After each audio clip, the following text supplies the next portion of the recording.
friends. Welcome to another episode of the 10 Laws Podcast with East Forest. I am said East of the Forest. Thank you for joining us. Thank you for subscribing to everyone who subscribes to this podcast and gives it a review. We very much appreciate those 5-star reviews on iTunes and the written reviews as well. Special shout out to Kay Rosine for saying such wonderful things on your written review. We shall continue to sharpen the blade, as it were. This week, I have a really great conversation with David Hanscom. He is a medical doctor who was a spinal surgeon, and we've gotten into a few other episodes about pain and the body, and it's known that pain is something that is kind of created by the brain, right? I mean, in the essence, like the brain is taking stimuli from the body, and that's how we experience pain. But sort of what is the emotional and psychological element that can be involved with pain?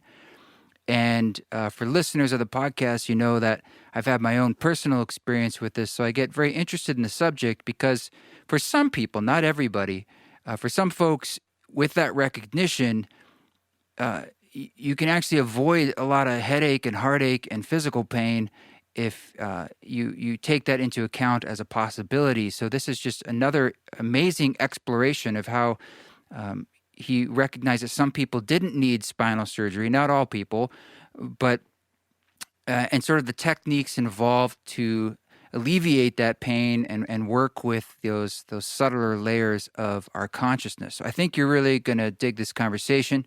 He's a super smart guy.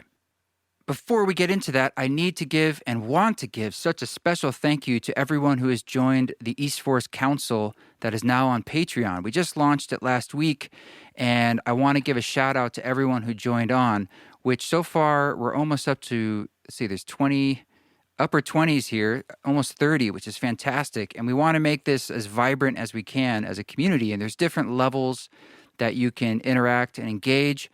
And it's a bit of a experiment for me too, to see like what works for me, what works for you. We're going to do our first council at the end of this month, but there's other things like by giving just small amounts of money, you'll have access to when I do live streams on the Patreon or Q&A, or I share like unreleased tracks. Also, I will be putting up unreleased podcast material, some of like solo casts or Radha Krishna roundtables that we record just for the Patreon, and that will be for the next tier up. And as you move forward, you start to gather all those benefits together, and there's more and more things you can have in there. So I just want it to be a way to see how we can sort of consolidate a place for us to interact and have deeper engagement in just this crazy thing we call life. So thank you so much. These are the Council Cubs, the people who did the $4, the first tier of engagement. That's Jill Engvaldsen. It sounds sort of Scandinavian. If it's not, I'm sorry. Todd Babick, Scott Clever, Christy I, Misha Gomez, Paul Kempter, William Vetter. That's got to be Eddie Vetter. I'm sure it is. Thomas Snyder, Drew Harris, Marion Morgan, my dear Marissa Rada-Wepner, and Jenny Sandifer. Thank you so much. Thank you for being a Council Cub. And then in the Council Scout, that's when you get, it's a $12 a month tier, and that's where some of the unreleased and extra podcast material additionally is added in. And we also have some special merch items, like a cool mug and this cool sticker that MC Yogi drew for me that I've never printed. But if you're a member in certain tiers for 3 months, those get sent to you as well. So thank you to Scott Schumann, I believe it is, for being a Council Scout. Sorry, your name got cut off here. Will Peterson, Dace Adair, Taylor Winchester, again cut off. Christopher F., Roz, Dakota Butcher, Mary Stark, our dear Mary Stark, and Mark Bonchek. Thank you so much for being the Council Scout. I can't tell you how much I also just appreciate the support that you guys are able to give to help just the sustaining of this whole East Forest ship. And of course, the council members, they get those other benefits, but we're going to be doing the actual Zoom monthly gatherings where we'll do some meditations and discussion, kind of see where we want to go with it. Solai Art, I Style, Bobert, Shiloh, Asher Packerman, Nathan Mejia, and Anthony DiMaggio. Really appreciate that. And there are actually two other tiers above that, and I certainly recognize that they are more significant, and they're for people who feel they can give back and want to give back. And boy, do we value and appreciate you. So thank you to Andrew C., Andrew Castile, for being a council guardian. It means a lot to us. So that is the East Forest Patreon. You can check it out, eastforest.org or patreon.com/eastforest. And it's if you sign up between now and March 1st, we give you a shout out here on the podcast, as we just did, as well as on our social media channels, as a way of just saying thank you for being an inaugural member. Okay, my friends. So thank you for listening to that, and thank you again for the support and for subscribing and for the reviews and for sharing and for saying hi on social media and in real life and in the astral planes. Let's get into this conversation with Dr. David Hanscom.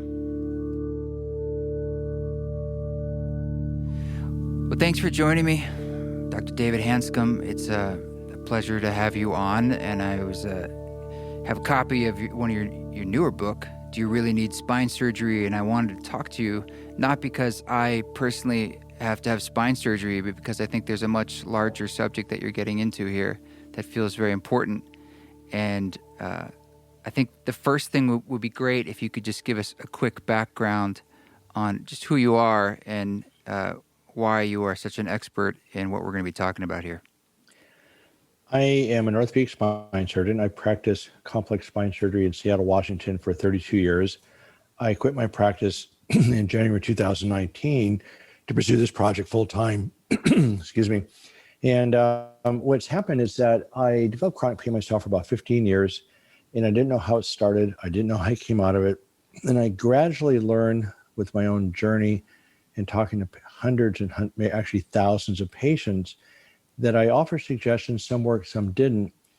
As I observed my own healing process, then watched what worked with my patients, that's how this book called Back in Control, A Surgeon's Roadmap Out of Chronic Pain evolved. And I'm a surgeon. I spent my first number of years of practice being aggressive and doing surgery for back pain. And then I found out in 1993 that the success rate for a back fusion for back pain is about 22%.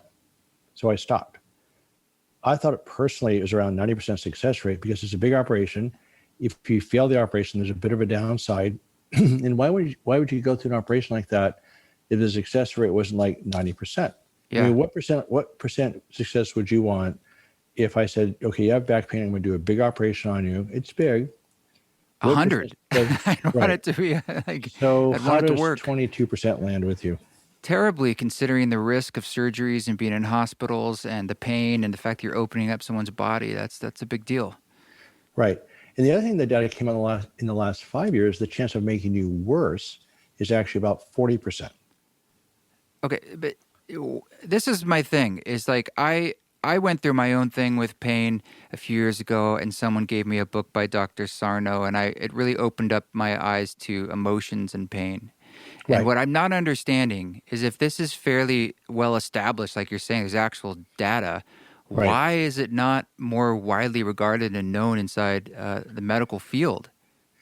Right. That's why I quit my practice, is that it should be known. It should be taught in medical school. A couple of friends of mine are starting to develop medical school curriculum. And you've probably seen in the lay press the last 5 years, a lot of stuff on neuroplasticity gyms, all sorts of different processes.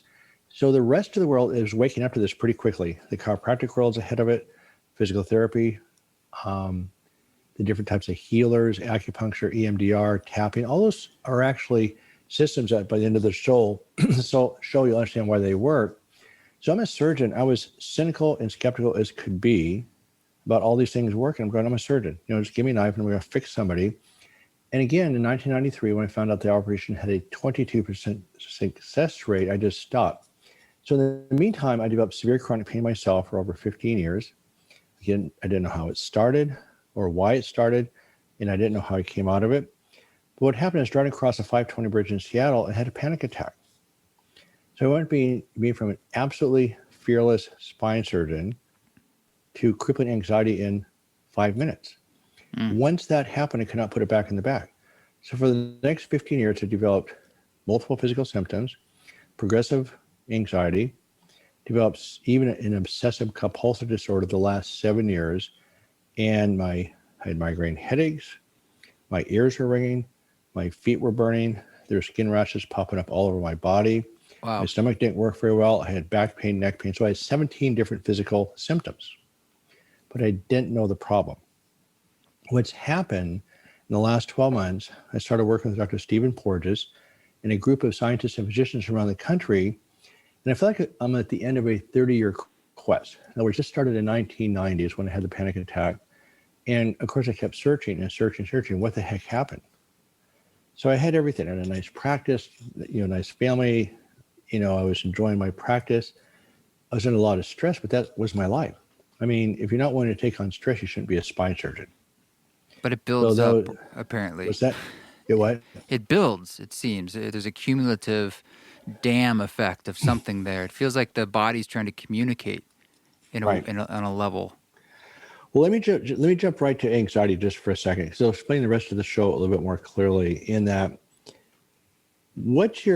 I thought anxiety was a psychological issue. Do you think that's a pretty common process? I think so, because largely we feel that we experience it in our mind through our inner dialogue, and that's our identification with it. But here's one of the keys to the problems. Remember, you can think an anxiety-producing thought, but you don't really. The thing about anxiety is you feel anxiety, right? So there's a big clue right there, which again, I went through 13 years of psychotherapy. So it turns out that anxiety is a response to a threat. It is not the cause. Mm-hmm. And what it boils down to, what we've learned the last 12 months particularly, is basically threat versus safety. And when you feel safe, why you're full of growth hormone, you're full of serotonin, dopamine, the GABA drugs, your body's what's called anti-inflammatory cytokines are lower. And cytokines are small proteins that signal the immune system to be on alert or relaxed. So when you're in a safe mode, you regenerate. It allows you to stay alive. I mean, you need to regenerate. And when you're under threat, everything fires up. Adrenaline, cortisol, your heart races, you sweat, you breathe faster, your bronchioles constrict. And the blood flow to your brain, by the way, drops down because you start going into a fight-flight mode. Yeah. And what does that happen?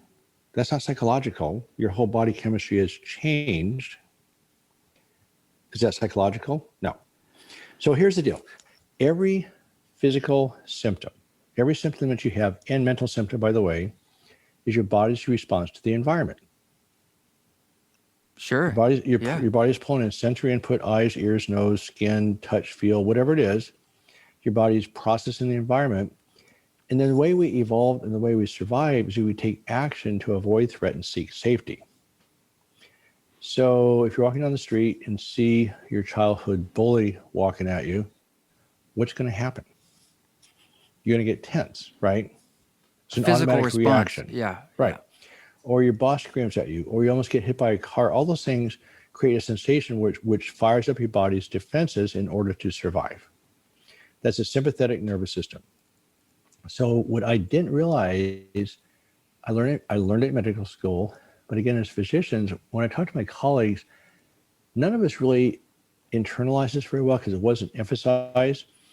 So what happens, in addition to your heart and lungs and everything firing up, your immune system fires up, which is probably the most powerful part of the process, because every day we have cancer cells in our blood. When you brush your teeth, there's bacteria in your blood. There's viruses, all sorts of things are coming at you every day. So one of the major reasons why we survive as human organisms is the immune system. Every day, your immune system's constantly just picking off bacteria, foreign objects, viruses, every day, all the time. So your immune system's absolutely mandatory for survival. When people die of cancer, chemotherapy is because your immune system gives out. They die of infection. So you have to have a healthy immune system. But when it's sustained, so you have an ongoing utilitarian function of the immune system, but when you're under threat, under more viruses, more bacteria, physical assault, your whole body fires up, but that also includes your immune system. Now, here's the key issue. We know that thoughts and emotions create the same physiological response in the body as a physical threat. So physical threats are viruses, bacteria, bullies, bosses, all sorts of stuff. Mental threat is unpleasant thoughts and emotions, but it's even a bigger mental threat is repressed thoughts and emotions, Yeah. right? If I may, also cognitive behavioral therapy shows us quite clearly that our thoughts can cause feelings, Correct. and that's very So, clear. yeah, no, you're absolutely dead on. Don't let me talk about that in a second because that's really Yeah, key yeah, to this whole discussion. yeah. So remember, there's three parts of the body's response. There's the input.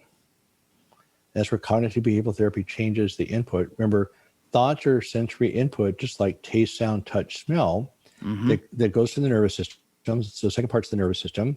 You have the central nervous system, autonomic nervous system, the spinal cord, peripheral nerves. And the autonomic nervous system is what fires up the immune system. The autonomic nervous system fires up your gut, bowel, bladder, that type of stuff. Also controls your blood pressure, your body's electrolytes, inflammation. It's all under the autonomic nervous system. It's called autonomic because it's automatic.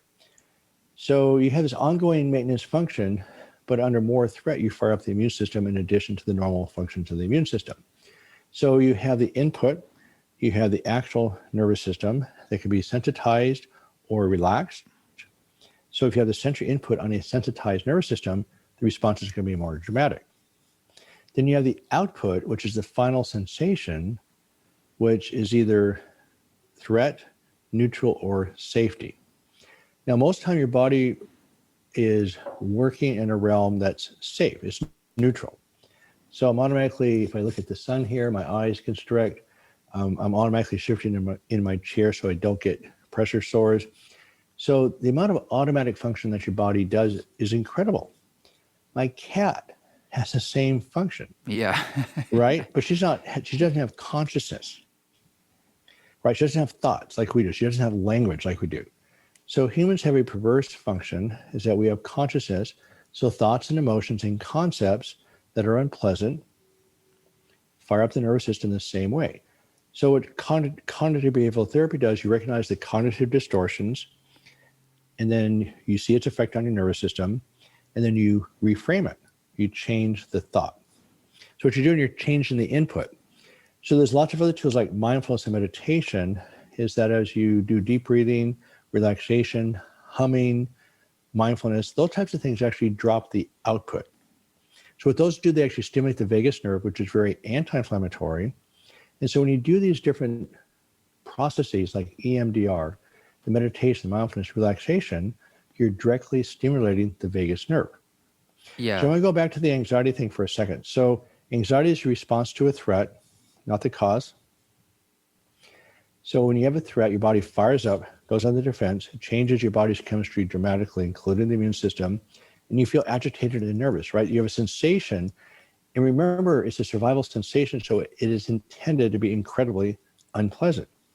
It's supposed to be repellent, disgusting, whatever it is, you want to get away from that sensation because it's a survival sensation.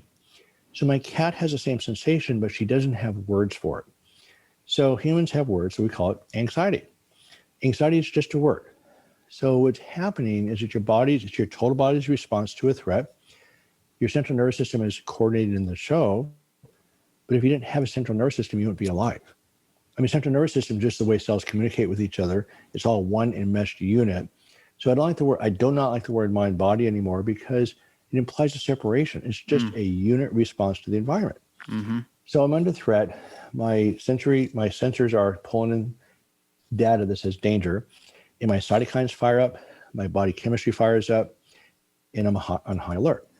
So I feel that, and so the key issue is I feel anxious, but the first step in solving the problem, let me ask you a question. So the final thing I want to say before I ask this question is, okay, the unconscious brain, the survival mechanism, processes between 20 to 40 million bits of information per second.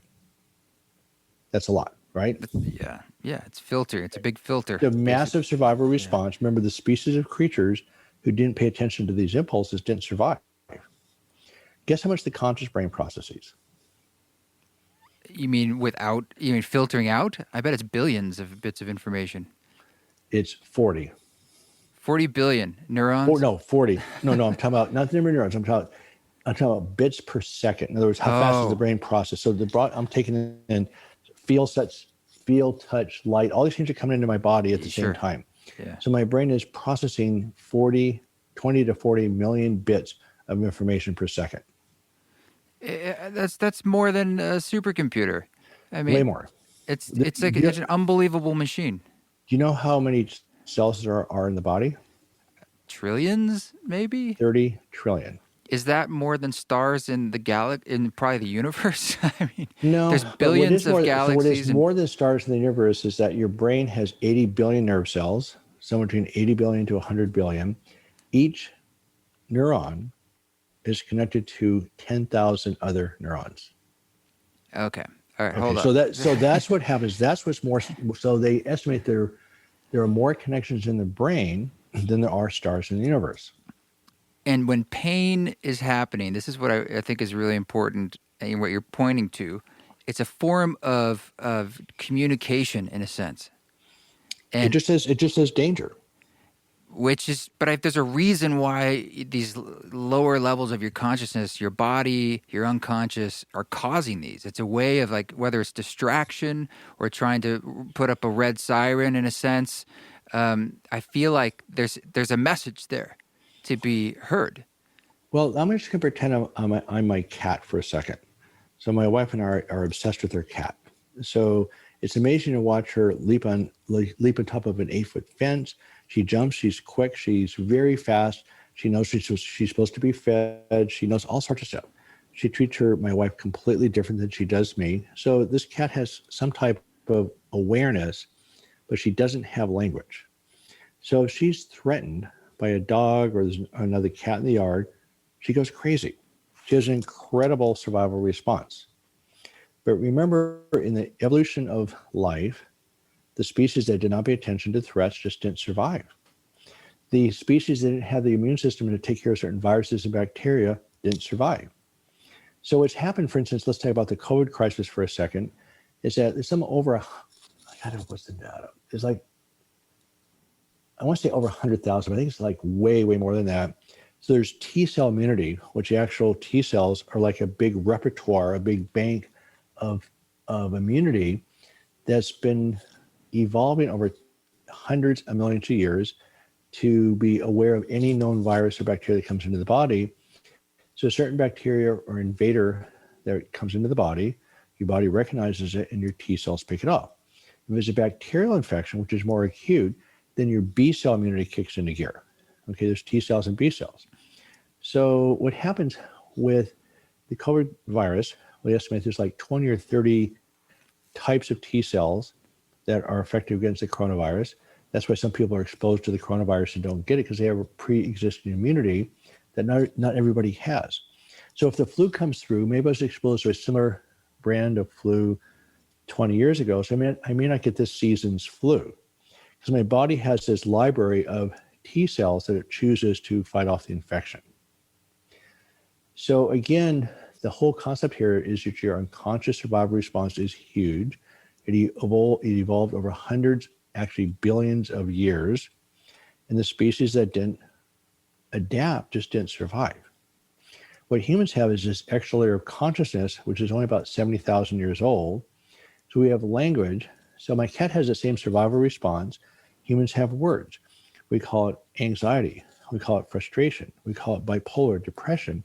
So it turns out that anxiety, depression, bipolar, schizophrenia, and OCD, obsessive compulsive disorder, are all inflammatory disorders as a result of sustained threat, because humans cannot escape their consciousness. We cannot escape our thoughts.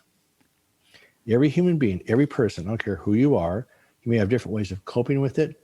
Maybe you suppress it to the point of saying, I'm cool. But see, what got me into deep trouble as a major spine surgeon is I was just absolutely a master at suppressing things. Incredible. I mean, that's what you do to become a spine surgeon. You just suppress everything. So my attitude was, bring it on. That was my coping skill, just bring it on. So I suppress things incredibly. Yeah, I need to ask a question about something you just said. I think we can't gloss over this. You just said that in all those things you listed out, being inflammatory responses, or they're caused by that. If that's true, I look at any stresses that we're going through, and particularly this time we're going through right now. Right. And this seems really problematic because Right. just stress in general and the way people are having all kinds of fight or flight responses on low levels and big levels, just dealing with the anxiety of a pandemic, let alone everything else, ecological crisis, climate crisis, economic crisis, the stresses that are coming at us. And I'm assuming you're saying then that these sorts of things can turn into sickness, They do. being unwell. And The so data is incredibly deep. People get sick. They die. So this, and I'm also hearing you say then the way to deal with this is ways of turning on our parasympathetic nervous system, or Right. basically de-stressing, grounding, ways that all the things we know about, like yoga and the wellness system, essentially anything that helps you relax and de-identify in some ways with that monologue, the thought process, sort of recognizing the things that ground you would be incredibly important to your physical health, or I should just Right. say health in general. Yeah. No. Going back to the model. So let's change the terminology a little bit. So instead of using the word stress, let's use the word threat. Mm-hmm. Okay. So the uncertainty is a threat. Locked in our houses is a threat. Wearing masks where we can't co-regulate is a threat. Politics, climate change, all these are threats, right? So what happens under sustained threat, your immune system is fired up. And what happens is it stimulates your T cells and B cells to actually chew up the tissues. So it turns out that cardiovascular disease, peripheral vascular disease, Alzheimer's, Parkinson's, adult onset diabetes are all inflammatory disorders. So going back to this thing called anxiety, it's just a word. So the first thing the question I was going to ask you, remember, it's 20 million bits of information per second compared to 40. So this reaction's there, it's necessary. I mean, how long do you think you would live if you didn't have anxiety? I'm assuming it's extremely necessary. It's just like the balance of everything in nature. It's like you can't take one thing out, and we've evolved. It serves a purpose. Based on anxiety. By having anxiety, we have evolved and survived. So you last about maybe 1 to 2 minutes because you wouldn't breathe. Your body says, okay, there's an oxygen deficit. You have a sensation that says, I have to breathe. And the sensation gets to be prolonged. Of course, you start panicking. But your whole body's responding. You're not just thinking, well, I just have to breathe. They have to breathe. You feel it. So your body is feeling a sensation of air hunger. Is that psychological? Well, yes and no. I mean, it's a physical thing going on, but that's like you said, your brain's physical too. So let's say, again, let's go back to my cat again for a second. So I don't even like to think about this, but if I deprived my cat of breathing, she would start to struggle. She would have that same sensation that I have to breathe. I have to breathe. And she would struggle. She screams, she claw, right? So she has the same sensation we do. Humans have language. So we just call it anxiety. So anxiety is just a description. It's a descriptor. So again, there's mental threats, if you want to call those psychological, fine. But the actual response, this survival response, is not psychological. It is physiological. Which may be pain. Yeah. Right. So you talk about CBT, that's input. So you can remember there's 3 parts of the issue. There's the input, which again, unpleasant sensations, physical threats. Again, thoughts are the worst because you can't escape your thoughts. It's the curse of consciousness. And the problem with humans is that repressed thoughts and emotions are more deadly than expressed thoughts and emotions. And people say, why don't I have an overwhelming number of pleasant thoughts? And the problem is we don't repress pleasant thoughts. We repress negative thoughts. So as you well know, it's been well documented in research over and over and over again. We try not to think about something. Not only do you think about it more, you think about it a lot more. We don't like to feel anxious, so we don't. We just stuff it. Yeah, and you write about some exercises in the book. Essentially, it seems to be like you need to keep a kind of flow. You don't want, it's sort of an acupuncture idea. Like you don't want stuck energy. And you talk about a form of free writing as a way of exercising some of this stuck ideas or repressed ideas and emotions. Could you say more about that, or if there's other ways that people can? No one wants this to be repressed or stuck, but you're saying it's almost Right. like automatic or it's unconscious. It just kind of happens. So what are some of those habits that we can break, or any simple things we can do to work with it? So here's the concept. The one concept I want to leave your group with. Okay, so if anxiety is not subject to conscious control, and it's not, right? It's 20 million versus 40. So you cannot do this with positive thinking or mind over matter, because it's like trying to stop a dragster with bicycle handbrakes. It's not going to work. So my question to you is, okay, anxiety is not subject to rational control. It's the result of a threat, not the cause. It describes the body's physiological response to a threat. How do you decrease anxiety? Now, it's a trick question, by the way. So I'm not. According to that question, you can't. Yes. So how do you deal with it? How do you work with it? Well, no, you actually can. So that's the better answer than a lot of them, though. But here's the deal. Okay, so anxiety is just a sensation generated by this elevated stress response. So the key is just drop the stress response down. So again, conscious talking about it's not going to do it. So there's 3 parts to this. So the first part is understand anxiety is a gift. So it's what you have, it's not who you are. So you get to watch it. It's amoral. It gives you lots of unpleasant thoughts and impulses. People feel shamed by it, but it's your bodyguard. It protects you. So the first thing to do is just separate from it and just get rid of the word anxiety. And when you feel agitated or whatever the set of unpleasant reactions are, just visualize a large thermometer on the opposite wall and just visualize your stress chemicals going up. And when you drop down that sensation of anxiety, simply drop down the stress reaction. So you can do that directly and indirectly. We'll talk about that in a second. But here's the biggest problem. So anxiety is your bodyguard. It's necessary. It's a gift. It's how we evolved. It's amoral. And then, but if you identify with it, it becomes your prison guard. What do you mean by identify? In other words, your identity gets wrapped up in I'm anxious, I'm stressed, I'm this, and this. You become like labeling yourself in a way. You start labeling yourself as, okay, I'm an anxious person. I can't get out the door, or you're afraid of going outside. So when anxiety becomes part of your identity, your conscious brain, it's a huge problem. So the key issue is developing a working relationship with it. It is necessary. It helps you stay alive. It helps you negotiate challenges. You don't want to avoid it, but you need to work with it. This is like when people say they want to transcend their ego or ameliorate it versus like, I want to work with it or have it be a teammate in a sense. Well, the problem is, if you try to work on your ego, again, you're using a conscious means to deal with this massive survival response. So you can work on your ego, that's fine, but it's not going to solve the anxiety.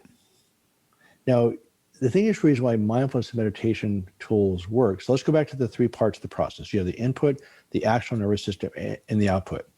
So what we're now learning, which I'm excited about, we just had a lecture this week on it, is that when you are anxious and frustrated, it changes the blood supply to your brain. The blood supply to the frontal lobe of your brain, or the thinking part of your brain, goes offline. It goes into a survival mode, goes into fight-flight mode. So you don't have the blood supply to the frontal lobe of your brain. We all know when you're anxious and frustrated, you don't think that clearly. You're reacting. You're not seeing the options. You're not making good decisions. You're just reacting to the environment. So anytime you're anxious or frustrated, you're in a reactive survival mode. But on top of that, the blood supply to your brain gets decreased to the thinking centers. You also have the immune system, the inflammatory response. So we know that these little cytokines in the brain, they're given off by what's called glial cells, which is the supporting structures of the brain. They fire off these inflammatory cytokines. So you have an inflamed brain. You've got a blood supply problem to the frontal lobe.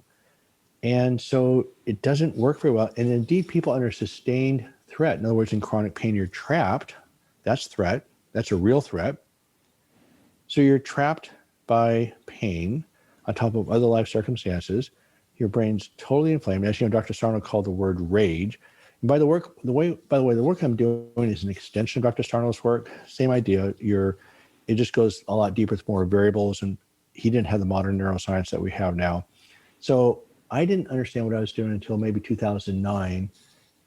And just in the last 12 months, again, a stunning breakthrough about how all this fits together. It's been extremely exciting. So wow. We know almost, I would say we know exactly what's going on, because that implies we don't even know why people are conscious, for goodness sakes. Yeah. Like, why can I talk? I mean, we don't even know anything about human consciousness, but we do know under stress that the brain gets inflamed and you don't think clearly. That's a given. We do know when people are in chronic pain, their brains physically shrink. So what you're doing is that when you treat chronic pain, people's brains re-expand, but you have this inflammatory process, you have increased metabolism, you start chewing up brain cells, both from inflammatory processes and heightened metabolism. So you actually structurally shrink your brain. Oh God, this is terrible. Yeah, That's it's not good. And see, I mean, that's why I quit my medical practice, because what we're doing an operation. By the way, in spine surgery, go back to spine fusions just for a second. There's not one research paper, not one paper in 60 years that says spine surgery works for back pain. Not one. okay.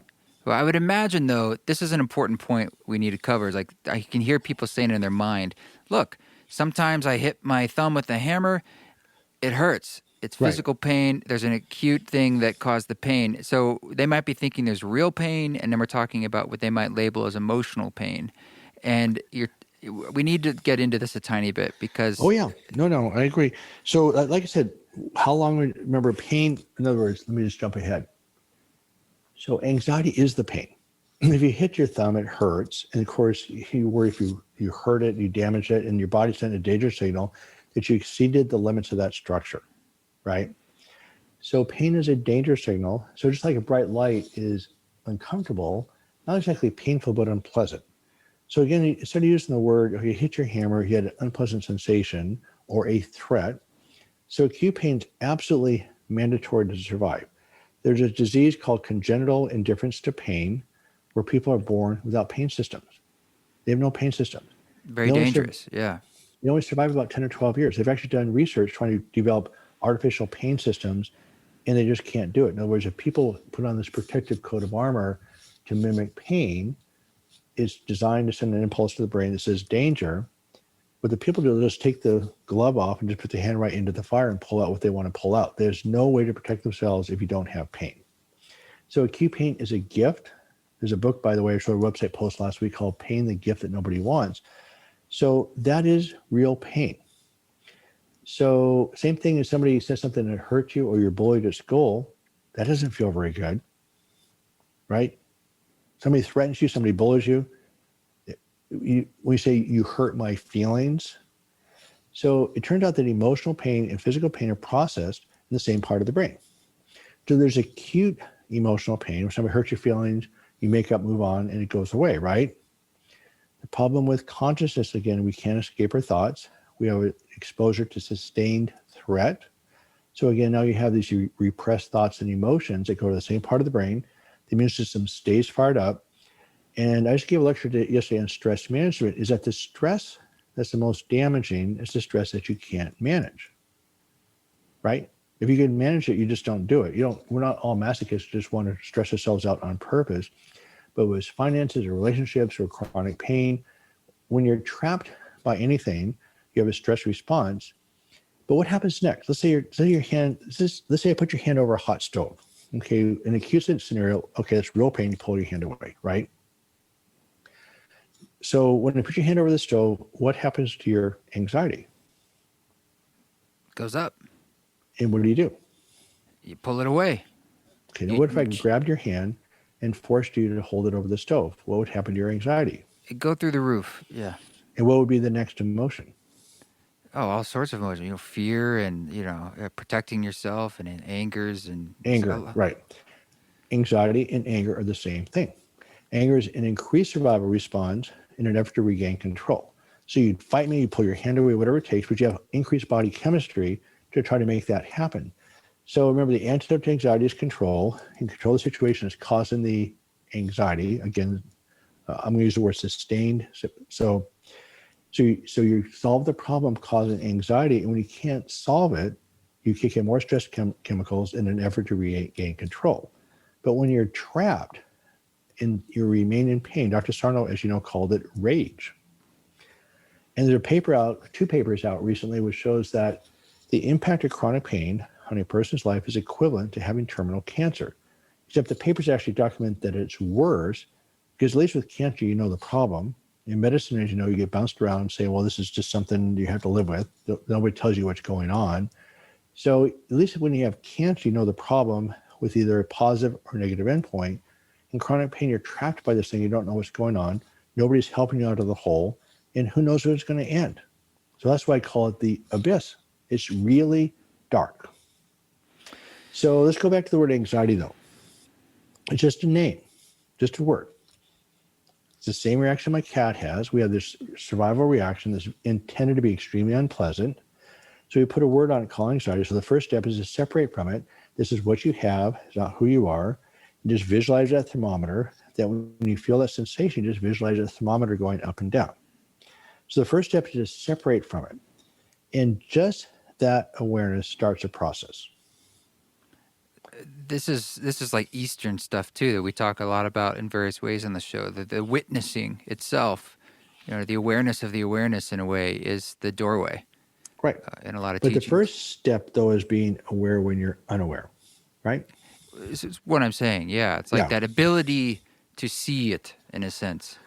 Right. The problem that I studied that for years, I always say I'm a great student of it, but I do know that I used mindfulness and meditation as a starting point with my patients, and it didn't work. And it's an incredibly valuable long-term moving forward process and growth process. The problem is when you're in chronic pain, you're so angry, so trapped, it's hard to start there. Oh yeah. So I spent a couple of years doing that. So there's two ways of actually, so go back to the basic question about how do you decrease anxiety. First of all, you separate from it, get rid of the word, just say my sympathetic system is on fire, or just fired up nervous system, whatever you want to call it, or increased survival response. Then there's two ways of dropping down the stress chemistry. One is directly by using the things you talked about, like mindfulness, meditation, relaxation, soft touch yoga, massage, chiropractic. What are those things you do are directly stimulating the parasympathetic nervous system, which is anti-inflammatory. Remember, the sympathetic nervous system mobilizes your defenses and is inflammatory. The parasympathetic nervous system is largely modulated by the vagus nerve, the ninth cranial nerve. It's incredibly powerfully anti-inflammatory. So when you do things like humming, you're stimulating the seventh cranial nerve in the back of your throat, which stimulates the vagus nerve. There's certain pitches of music, like lullaby type music, that actually stimulates the vagus nerve. Rubbing your forehead right here stimulates the fifth cranial nerve. Now, people put a washcloth on their forehead. With mindfulness, remember we talked about input nervous system and the output. So what mindfulness does, you actually drop the output down, but you're also changing the input. So you're going from racing thoughts and frustrations, just drop your shoulders for a second, let your jaw muscles relax, and feel your chair. That's it. 3 to 5 seconds during the day. Call it active meditation. You keep changing sensory input, changing sensory input, changing sensory input. And what you do, you start just dropping it down, and pretty soon it becomes pretty automatic. So there's direct ways of dropping down the sensation. Then the indirect ways is neuroplasticity, where you actually train your brain, instead of being, I'm going to use the word threat, automatic survival response. You have threat, you create some space, and then you substitute. Sort of like cognitive behavioral therapy, creating new neural pathways, new habits, essentially, in your neurons. Right. So remember, with cognitive behavioral therapy, it's not positive thinking, because positive thinking is, just suppresses negative thinking. Something's bad is bad. And so with cognitive behavioral therapy, it does a sequence of awareness, separation, reprogram, because you become aware of the thought distortion. Then by writing it down, you created some space. Have you read this book, Feeling Good, by chance? Oh, yeah. By David Burns? That's a very important book. Yeah, that book saved my life. So Me too. What happens is that you write down the thought, you've now found the cognitive distortion that creates the space, and then you substitute a more rational thought. So that's just one example of the awareness, separation, reprogramming. So for instance, let's take forgiveness. So by the way, every person that breaks out of chronic pain, again, the mental pain is a bigger problem than the physical pain. Remember, anxiety is the pain. And let's review again, anxiety is a result of a threat. It's not the cause. So as you directly lower these stress chemicals, you're on the output side. And so the feeling drops down. So what happens, since you're offline and not thinking clearly, you can't really even engage in the processes until you get your brain working better. So what we're now evolving toward is working with people from 2 to 4 weeks of just mindfulness, relaxation, massage. You don't have to do anything, but just start to calm down so you can think.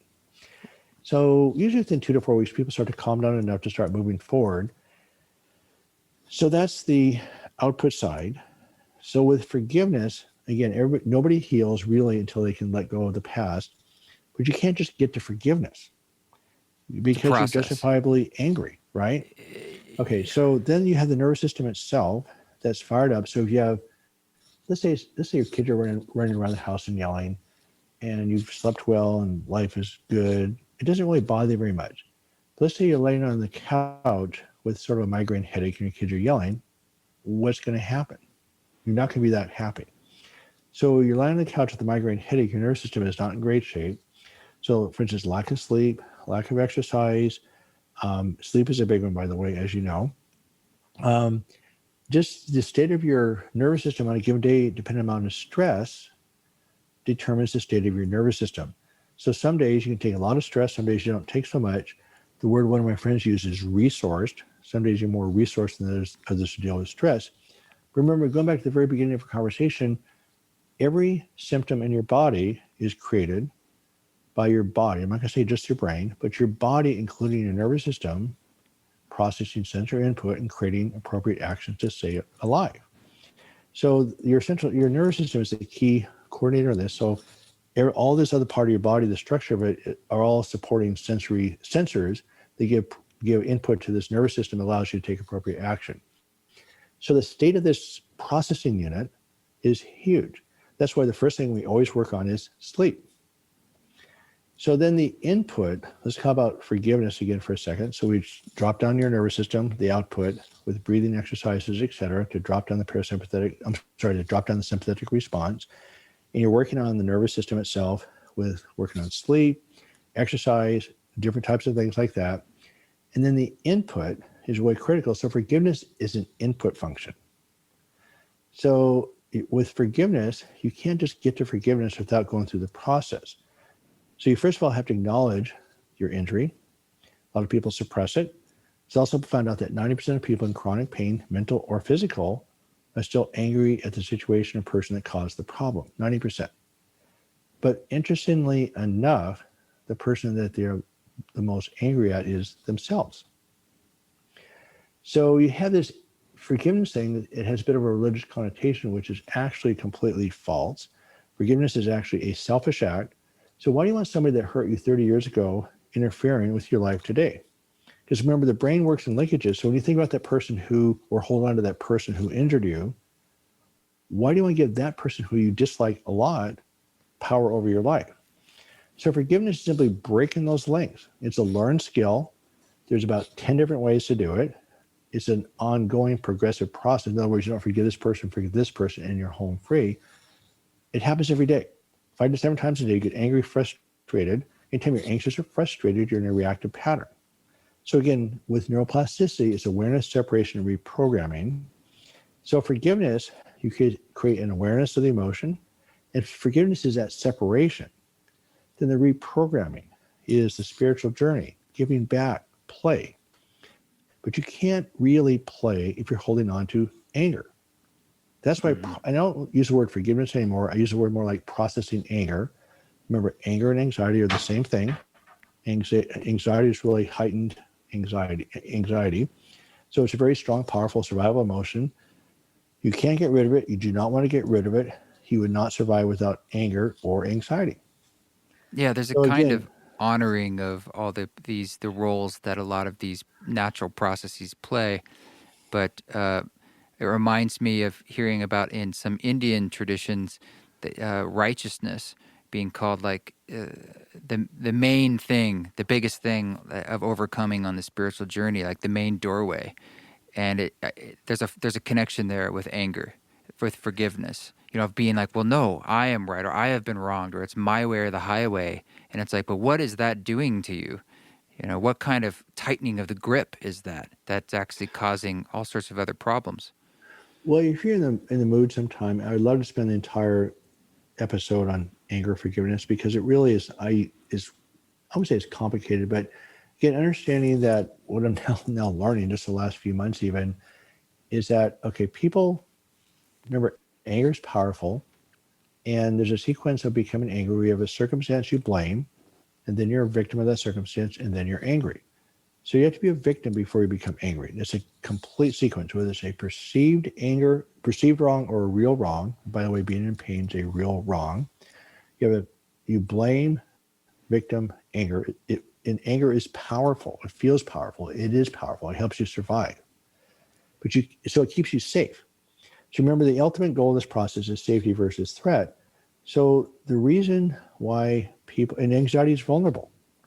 Nothing in nature rewards you for being vulnerable. Anytime in nature you're vulnerable, you're dead. There's no rewards for being vulnerable in nature. Humans have It just creates bonds between other people. That creates more safety. So humans are different. Okay. In other words, the mother takes care of her young in the wild, but other than that, in the wild, if you're vulnerable, you're gone. Humans, the same thing. If you're vulnerable in the wrong situation, you're gone. So social connection is a huge factor in healing. It's necessary for actually human consciousness. We actually evolved through human interaction and play. That's how language evolved. So there's a deep need for social connection. And when you're socially isolated, by the way, you develop the exact same symptoms as in chronic pain. It goes to the same part of the brain. So again, emotional pain and physical pain are processed the same way. Social isolation creates disease. They estimate that 53% of Americans are socially isolated. The impact of loneliness and social isolation on your health is equivalent to smoking about 15 cigarettes a day. So you have this social need that's really deep. And actually, one of the healing processes that we've talked about is to have healthy human relationships. But relationships, I know I'm preaching to the choir here, is based on awareness and being vulnerable. So the essence of being human is being aware and vulnerable, which is different than other living creatures. Mm-hmm. For sure. So, but remember, emotional pain hurts. So we stay angry to protect us from emotional pain. So until you actually learn to be vulnerable and tolerate vulnerability, anger is first of all addiction. So people don't want to give that up, but also sometimes they can't. In fact, a lot of the time they can't because they don't know how to be vulnerable. You got to create space for this to occur, which means that's the nervous system part of it, that you allow vulnerability and then things start changing. So the essence of healthy relationships is awareness, which implies vulnerability and sharing. And you want to be vulnerable to somebody who's going to take advantage of you. I mean, that's not, I mean, vulnerability doesn't mean just being vulnerable to everybody. Being vulnerable is trust. And then if you're raised in an abusive environment, for instance, it's hard to gain trust because you weren't taught trust. In other words, you were supposed to be taken care of by your parents and nurtured. They didn't do that. All of a sudden, they actually abused you. So you don't even know what trust is. It's also So that's one of the difficult. What you're okay, go saying ahead. is it's just difficult when you're in a time too where there's no collective truth and conspiracy theories in the sense that it's creating more distrust, like more like I I'm alone. I have to always look out for myself. Like there's no systems. Everyone's trying to take advantage of me. This seems like again Well, the times that we're in and makes that's it even harder. right. I mean, I don't want to get too complicated here today, but I always tell people, look, the key to healing is safety versus threat. The first key to this process is awareness of what your state of mind is. I'm either anxious or angry because I wasn't aware of my anxiety and anger until I was 50 years old. I suppressed it. I didn't know what anxiety and anger even were. I just was right. So awareness is the first step. And then once you become aware of what state of mind you're in, you can't do this with positive thinking, but you have a choice of using different tools to move into a good life, having a good time, or you can decide to take a break and just meditate and relax and regenerate. And so I call it the ring of fire. You just visualize a circle, and the outside's blue, which is your life. Friends, family, careers, all the stuff that you enjoy is the blue ring. The red ring is anxiety and frustration, and the green ring is the center. So the center is necessary to regenerate and to thrive and be safe and content. But when I was going through I would use the Buddhist phase of my life, which is brilliant, by the way, I felt like the goal was to actually be in the center, always be relaxed and cool and calm. Well, life is not like that. So what happens, I've now learned, is that the goal of the process, if you want to call it that, is occupy the entire circle, to be able to experience the entire circle. So with awareness, okay, I'm in the red ring.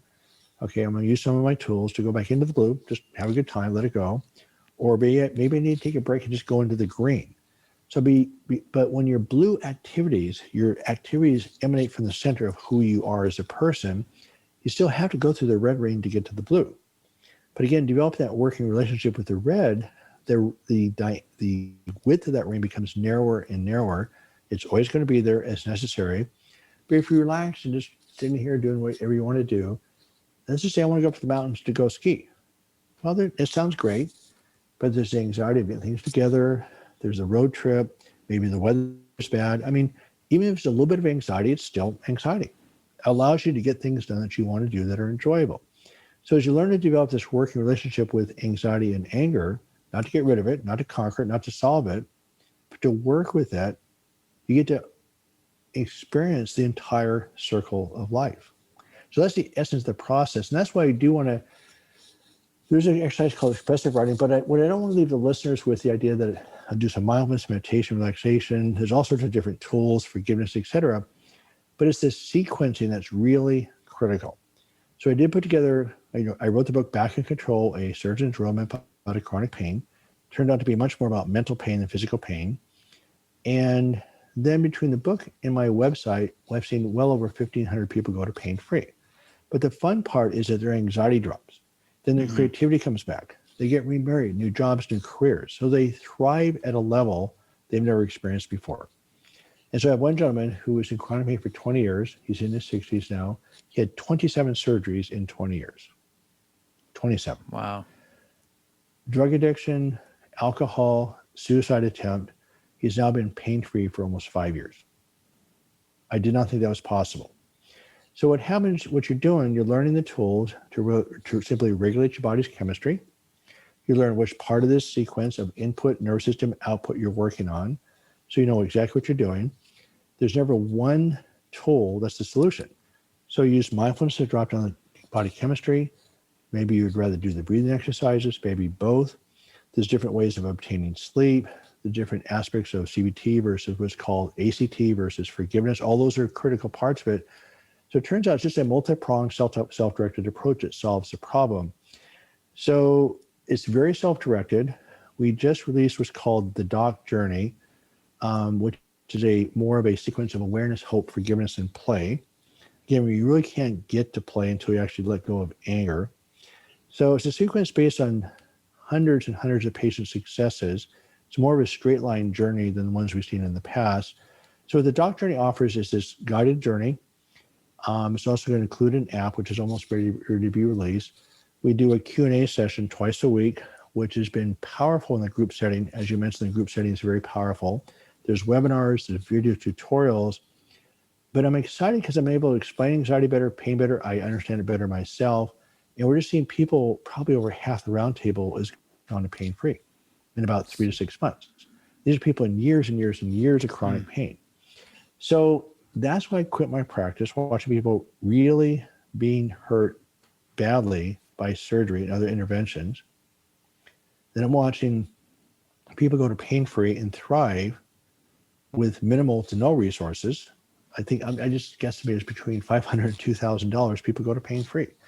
So you can do it in a self-directed manner. I like people that can be coaches, whether healers, psychologists, chiropractors, all these people we talked about, but it's not psychological. You need coaches and guides and support systems. But this is a very self-directed process, and it's consistent. The final thing I'm going to say is that the process reflects my feelings 30 years ago. I see all these research papers being done that were wonderful papers, all sorts of insights. Nothing changed. People kept doing exactly the same thing. So my thing is just implement what we know. So every recommendation in the book, the website, the Doc Journey is all based on very deep, sound research papers. Right. So I said, quit ignoring the data. We don't need more data. Let's just do what we already know what to do. So that's sort of the eminent energy why I quit. I find just so much harm being done versus so much good being accomplished. I actually quit my practice to do this. Yeah, and I think it's a very admirable thing to be trying to get the message out that there's other pathways that are clearly, for some folks, much more effective. Right. And it's a much more holistic approach at what is really a holistic problem. It's not as precise as like I just have pain in my lower back. It's like, hey, there's a much bigger picture here, and actually an easier way to get back into alignment and into health. Can I make a comment? So just a little bit of a coaching mode here. So see, medicine, when I use the word holistic or alternative or integrated medicine, that's what medicine is supposed to be. So it implies there's something not quite the same as mainstream medicine. Mainstream medicine has lost its soul. There's nothing there. They have no data. They have no data for what they do. At least 70% of spine surgery should not be done. And remember, there's two parts to the disease. There's a person's coping skills. You can be robust coping skills, nurturing childhood versus an abusive childhood, or everything in between, or just circumstances. And then you have the environment. So if you have somebody with low coping skills and even medium stress, your body creates a physical response. Mm-hmm. So you either have symptoms for sort of an acute stress, or you start having illnesses if the stress is more sustained. I'll use the word threat again. So if the threat's more sustained, people start becoming ill. And if the threat is really sustained, people get diseases. So every symptom in your body is produced by the body's response to the environment. In medicine, we don't know the patients anymore. We certainly don't know their environment. And so that's medicine. So what we're doing, we're out here on the periphery treating just symptoms. Mm-hmm. And it can't work. It doesn't work. You know, disability is going up, the opioid epidemic, et cetera. I mean, the data is really horrible right now with what's happening in our society. And I'm holding the business of medicine largely responsible for it. I mean, individual practitioners work hard, they're well-intentioned, but the business of medicine has kidnapped us. They're not allowing us to talk to our patients. If you can't feel safe with your doctor and spend time to get to know your doctor, where are you going to feel safe? 100%. Remember, it's safety versus threat. And so that's the key issue here is that medicine, you could literally solve the healthcare crisis tomorrow by simply tripling or quadrupling the reimbursement for talking to the patients. That's all you have to do. Right? Yeah. It's sad. It's sad that it's sort of a for-profit system anyway that's driven to create. I mean, that's a whole other subject.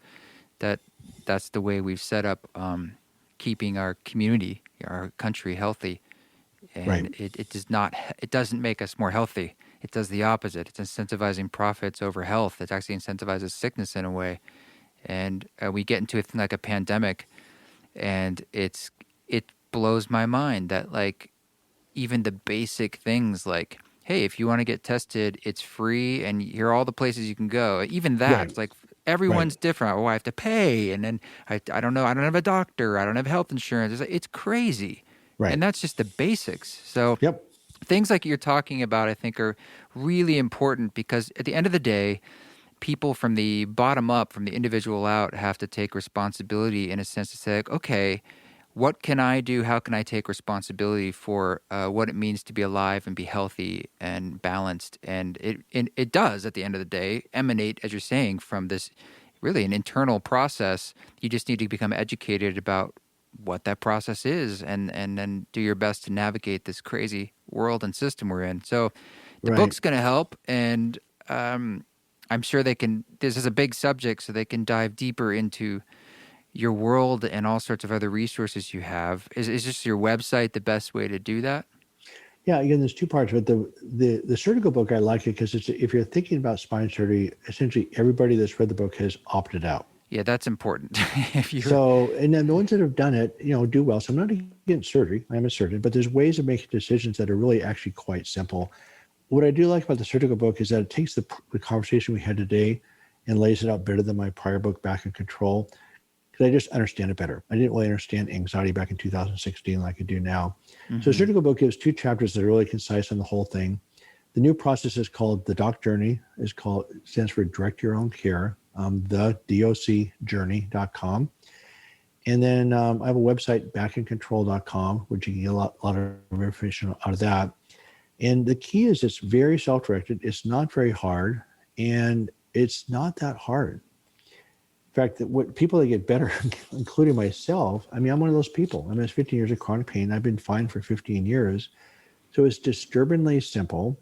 And I still have trouble letting go of the fact that I really lost about 15 to 20 years of my life that I didn't have to lose.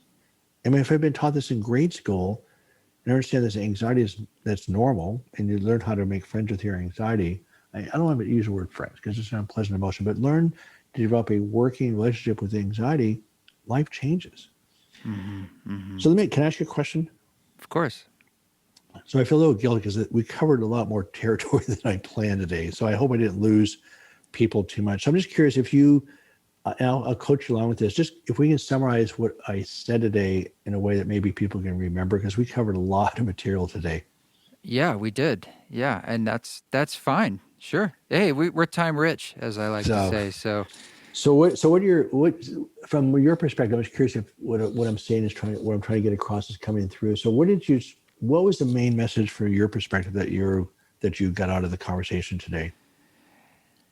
that pain in particular, or dis-ease, like any sort of sickness in your body, is not always as simplistic as we've been told, and that it's something within our control to influence through other mechanisms besides just a pill or surgery, which I hope is empowering. But because that covers such a wide range of feelings and pains and issues, I mean, there's long lists in the book of all these things, that can maybe manifest. Right. Here it is right here. It's like, we can't just say, well, all pain is this one thing. But what it's telling you is that there's more than meets the eye, in a sense. And our systems in some ways have let us down. And I think a lot of listeners to this podcast know that. I just know for myself, it's like I kind of knew that too. But then, just like you, I went through a process where I was feeling physical pain, and I didn't believe that there actually was another answer. Even though the very first doctor I went to was a great doctor, such as yourself, and kind of said, I think this is stress. I didn't believe him because I was like, well, that's impossible. And I had to go through my own journey to just be really proven it through my own process, that now I'm just sort of like, wow, there's 100%. It was shown that that's true. It's truly, there was nothing wrong with my body. But there was all this pain. And now I can say, like, oh my God, I can see now how all these other stresses that happen in our lives that we don't give much credence to, what they can actually do to our health. And so I feel like the message you're really trying to say is that it's maybe one of the most important things that we pay attention to, because otherwise it affects every part of our lives, how we feel, how we think, and also just how long we live and how well we Right. live. Right. People in chronic pain die in the average of 7 years earlier than the average population. Cuts lifespan. And they're in chronic pain, which is Right. terrible. Right. That's horrible. So yeah, the key issue here. So I just want to review. So stress isn't the problem. Let's just use the word threat. So remember, it's the body's response to it. That's the problem. So one of the key issues in the doc journey is that we learn how to process stress in a way that calms down your nervous system. In other words, the key issue you learn to is to auto-regulate your body's chemistry. So you can't control most of your stresses, but you can control the reaction to it. Right. So you start training your brain to be less reactive, because when you have sustained threat response, that's when you get sick. That's when you feel badly. That's when you have chronic pain. So when you change the body's chemistry, you actually slow down the nerve conduction. That's why the pain actually goes away. It disappears. So it's because you've changed the speed of conduction of the actual nerves. You've dropped down the inflammatory cells. So I guess the next question I would ask you, did it come through relatively clear that how your environment, whether it's a mental threat or physical threat, translates into physical symptoms? Does that make sense?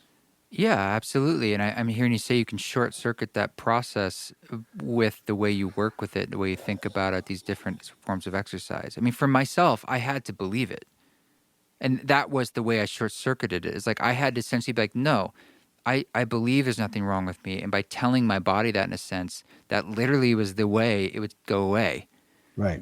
And sometimes within minutes, but before I was telling myself and labeling, it's like, no, there's something wrong with me. And the pain would just get worse and worse. Right. So it's interesting that you say that, because that brings up another whole point, which I don't want to belabor too much. So for a lot of people, that works. We call that the Sarno effect. It just, bam, you blow right out of your pain pathways. And a lot of people stay out of them indefinitely. So I'd say that happens about 20% of the time, that you really believe the issues, you understand nothing is really physically wrong, you just take off. So, but for a lot of people, they've tried all these things before. They've tried relaxation, medications, surgeries, procedures, gone to multiple doctors, healers. Nothing's worked. So they look at me and go, well, why would I try your project? And so my first step strongly is about, remember, it's threat versus safety. And by connecting to what is, they have a chance of actually changing direction. If you're not aware of what is, you're sort of trapped, right? So my thing is actually for a lot of people is just embrace your disbelief. Don't believe me. If you don't believe me, please don't believe me. Write it down, do the tools, just start the process. Allow your brain to calm down so you can start the thinking process. So really the doc process in a way, the doc journey actually starts with connecting with what is. If it happens to be strong disbelief, see what happens with a lot of people, and again, you're that 20% that just blew right out of it, which is great. Well, it still came back. Right. It's been a process. Yeah, I feel like I'm still in it, but But see, the key issue, what happens with the doc project, when I just had a huge conversation with my roundtable this week on this, is that it's not about generating enough belief so you heal. It's about enough connection that allows you to feel safe no matter what the circumstances are. And when you generate that sense of safety, true safety, you change your body's chemistry, it's game on. So that's where I really, because I mean, it's easy to do that. You want to believe in David Hanscom, you want to believe in the doc journey. If I just have enough belief I'm going to get better, it's actually, that's one thing that's very paradoxical about the doc journey. It's a believing, embracing, feeling the pain, then releasing from it. that makes sense to me because Yeah, it's an acknowledgement and right, nothing's being pushed away. In essence, it's being held closer, but by doing that, it starts to burn out. right.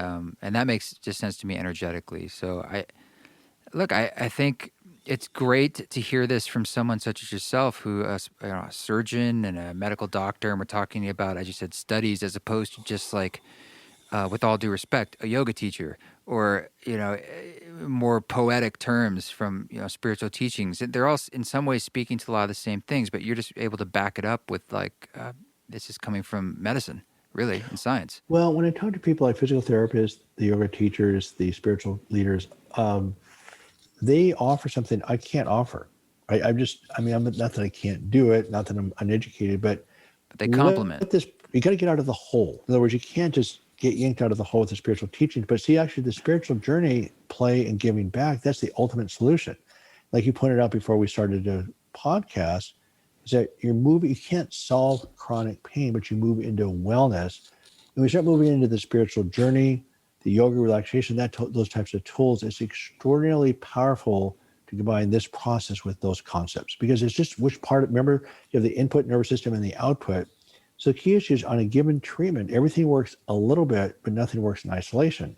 So the key issue is usually 3 to 5 things per person that get them out of the hole and keep them out. And they do sort of know why they're doing what. And so it's that combination approach that's self-directed, that's what solves the problem. Mm-hmm. Yeah, and there's some really interesting research with ketamine-assisted therapy and Right. new research with psilocybin-assisted therapy and back in the late 60s with LSD and what it does with chronic pain. And I would guess there's what's going on there is not just chemical, but also there's something happening psychologically with the release of unconscious tensions and forgiveness, as you're saying, and working through stuff or MDMA with PTSD. And a lot of those vets, there's a lot of chronic pain going on Right. there. And Right. for some reason, this MDMA therapy, which is in trials right now, it's very effective. So these are all great tools, and I'm hopeful that we're moving forward into a time where we can start to integrate these in ways that are meaningful for the average person too. And we are moving in that direction. It's just Right. it's a big ship to move. So Right. No, this is great. I really enjoyed this. You asked some great questions, and it's just that's why I wrote the book, because there's a lot to cover. And that's why the sequence is really critical. So it's not just the tools; it's the sequencing of how you apply them to your own life, and so it's all there. It's been evolving and will continue to evolve. And so, yeah, I'm excited to be able to share these concepts with your audience. yeah, well, thank you for sharing the time with us and continuing on the journey. Appreciate it. Yeah. Well, thank you, Dr. David Hanscom. That was, it's always helpful for me to dive into these spaces and try to figure out what the heck is going on between our bodies and our minds. And the more we understand that, it's just information for us to integrate really however you choose, however it feels right to you. So thank you so much for coming on the show. This song that you're hearing in the background is called Doing Deeper, and it is off the album Crystal Starship, which is one of I think it was released in 2011. So it's an early ceremony concert that was turned into one of the first records. This was like an early experiment, and like, should I or can I even release this strange ambient, live, psilocybin-infused music for the public? Will it have value? And this might have been the first one where we just gave that a shot. So that's wherever you listen to music. It's a nice dive of 5 songs, extended tracks, and it's called Crystal Starship. Hey, thanks again for reviewing the podcast, for subscribing, and most of all, check out the Patreon at eastforest.org, at patreon.com/eastforest. It is what we're calling the East Forest Council, and there's many different ways to engage with it and see what's right for you. But I appreciate the support and all the ways you guys support by listening and the sweet messages you send. And just, it's hard with COVID not being able to get that FaceTime together, but we will be moving into that. There will be some live events coming. We still have the retreat scheduled this fall. There's some camping spots left for that if you want to. There's only a couple spots left, but check it out. See what's right for you. I know it's so hard to plan these days. Believe me, it's almost like the memory of how things were a year or more ago. There was this kind of a momentum and inertia we had, and now that we're not in that, it's challenging to think about just integrating back into that energy in the same way. And I'll be honest, there's even some fear about how do I do that? what do I want to bring back? What do I want to let go of? What do I want to do in a new way? And it's still a process. So I would imagine it's still a process for you too. And I want to encourage you to just stay in that and not feel like you have to arrive at a particular spot immediately. Let it unfold. Let it blossom. Let it become. All right, my friends, I will see you next week. I will not be doing... No, wait, I probably will be. I'm still trying to do those AMAs on Sundays. They might be a little shorter because we're going to move some of that over to the Patreon, the things I've been doing on Instagram. But we'll figure it out. Keep walking your walk. Don't take any shit. But if you do it with grace.